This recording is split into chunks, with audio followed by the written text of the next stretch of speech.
ముందుగా ఒక బౌల్ తీసుకొని దాంట్లో 2 గ్లాసెస్ రైస్, 1 గ్లాస్ మినపప్పు, ఇంకా కొంచెం ఆ గ్లాస్ చేస్తున్నాను కదా అదే గ్లాస్తో వేసానండి. ఇంకా కొంచెం మెంతులు, ఇంకా శనగపప్పు తగినంత వేసేసుకొని బాగా కడిగి నానబెట్టుకోవాలి.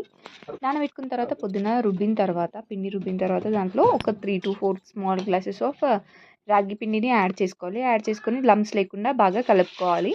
అంటే ఉండలు ఉంటాయి కదా, అలా ఉండలు ఏం రాకుండా మంచిగా మిక్స్ చేసుకోవాలి. కావాలంటే దాంట్లో కొంచెం కొంచెం వాటర్ యాడ్ చేసుకుంటూ మనం మిక్స్ అయితే చేసుకోవాలి. బాగా కలిపిన తర్వాత మనం ఒక 10 మినిట్స్ అనేది పక్కకు పెట్టుకోవాలి. ఉప్పు కూడా యాడ్ చేసుకోవాలి, సాల్ట్ యాడ్ చేసుకొని 10 మినిట్స్ అది పక్కకు పెట్టిన తర్వాత మనం దోశ పెనం పైన దాంట్లో కొంచెం ఆయిల్ రాసేసి దోశ వేసి దానిపైన నెయ్యి యాడ్ చేసుకోవచ్చు, లేదంటే ఆయిల్ కూడా యాడ్ చేసుకోవచ్చు.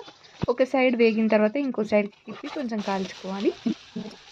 కాల్చుకున్న తర్వాత దోశ అనేది రెడీ అయిపోతుంది. ఇది వేడి వేడి రాగి దోశ. టేస్ట్ అయితే సూపర్ ఉంది. Please like, share and subscribe.